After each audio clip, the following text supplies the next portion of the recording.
Конечно, прежде чем начинать, нужно нарисовать, как будет выглядеть ваш камин, каким вы хотите его видеть. Обязательно разметить, примериться, обязательно расчертить, как вы будете собирать каркас, размеры, вид. Мы решили сделать такой вид, с такой вот арочкой. Надеюсь, у нас получится. Вот такой каркас мы уже начали делать. Вверх взяли, это обычная ступень. Лестничная обычная ступень шириной 30 сантиметров, длиной 1,20 м. Нас это вполне устроило. Мы решили сделать по бокам небольшие зазоры по 7 сантиметров. Собираю каркас из обычного бруса, взял его в Леруа толщиной 4 на 4 сантиметра. Нарезаю, собираю потихоньку каркас.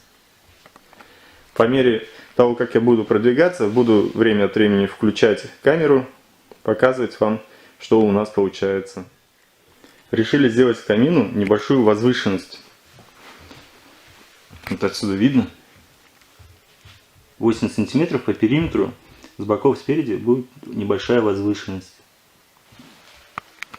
Кстати, многие говорят, ну так, общаюсь с ними, о да, хорошо, конечно, у тебя инструмент есть.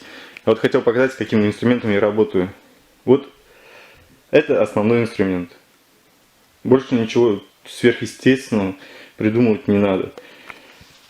Это торцевая пила. Купил я ее в Леруа. Почти самая дешевая. Цена, по-моему, 1800 или 2000, около того. Вот сделали стоечки под очаг. Примерились. Ну, по-моему, самый оптимальный вариант. Теперь будем думать. Либо у нас будет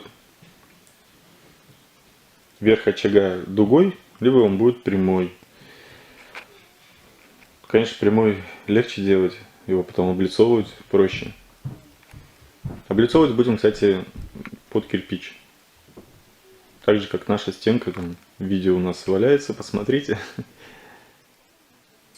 В общем, думали и решили пока временно поставить, скажем, квадратный очаг оставить, без дуги. Вот, ну, в целом, вот весь каркас. Времени ушло на сборку этого каркаса, ну, где-то 2,5 часа с учетом съемки. Примерно. Ну, я не скажу, что долго, выходной день. Это нормально. Материал для обшивки мы еще не выбрали. Вот думаю, либо гипсокартон, либо фанеры. Можно даже использовать USB-панели. Ну, что проще, то и возьмем. В принципе, все эти материалы пригодны для данного вида работы. Сверху будем приклеивать имитацию кирпича на жидкие гвозди. Предварительно, это все в планах, предварительно покрасив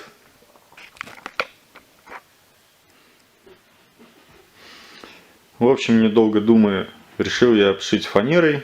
Быстро, просто работать с ней. Но сразу скажу, если вы сверху будете декоративной, скажем, какой-то плиточкой, декоративными кирпичиками обшивать, то такой вариант не подойдет для дачного, скажем, варианта, для помещений, где нет отопления. Потому что дерево дышит, дерево расширяется, сужается, и плитки отпадут. Ну, для дома, где постоянно одна и та же температура, я думаю, это будет идеальный вариант.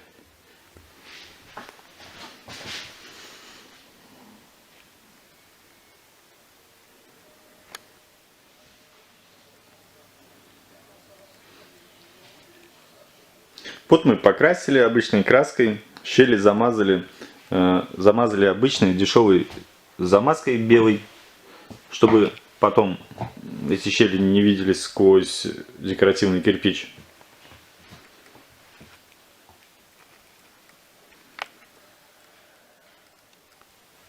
Закончили облицовку камина.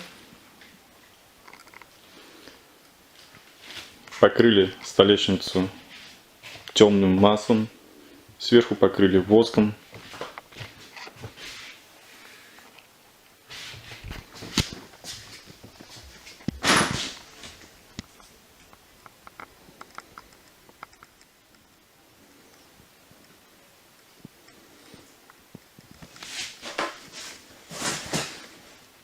Осталось закоптить очаг.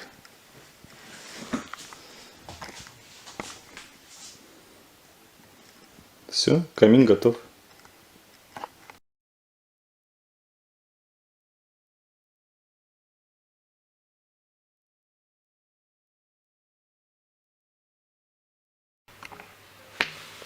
Всем привет! Давно хотел снять это видео, все никак руки не доходили. Хотел показать, как у нас стоит камин уже на месте, с телевизором, с полками боковыми. Вот так вот он у нас стоит, ничего не трескается, стоит ровно, массивный, хороший камин, рекомендую. Малозатратный, скажем так. В прошлом видео, где я собирал камин, я не рассказал об одной вещи, очень интересной. Есть тут такая небольшая хитрость. Есть две большие потайные полки. С виду камин как камин. Сейчас увидите.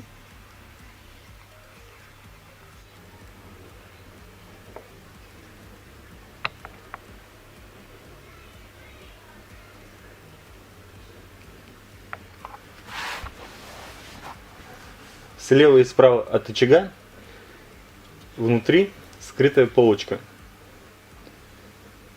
В эту полочку можно залезть только с внутренней стороны очага. Причем эта стенка продолжается примерно сантиметров на 5-7 выше очага.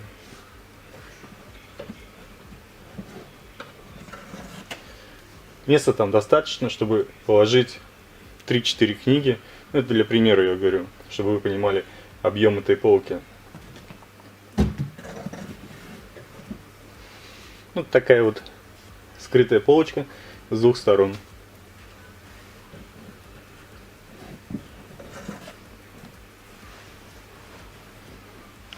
Больше всего мне нравится то, что эти потайные полочки абсолютно не видно. Даже если посмотреть, заглянуть вовнутрь, нет такого абсолютно никакого ощущения, что там что-то скрыто.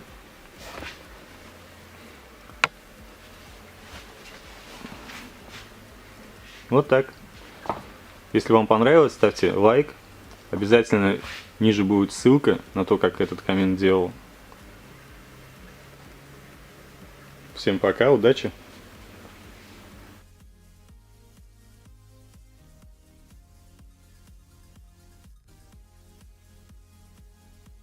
Всем привет! Вот так выглядит наш портал, наш камин, имитация камина спустя 4 года. Все хорошо, ничего не отваливается. Некоторые там пишут комментарии, а вдруг отвалится. Нет, все хорошо, все стоит. Смотрите, доска тоже не потемнела, не посветлела. Все в том же виде, как и было.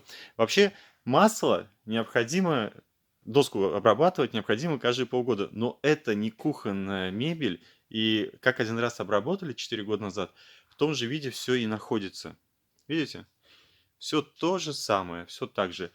Есть косяк, ну, ребенок. Ребенок встал, да, тут у нас дети бегали, и он просто вскочил со всего маху на камин.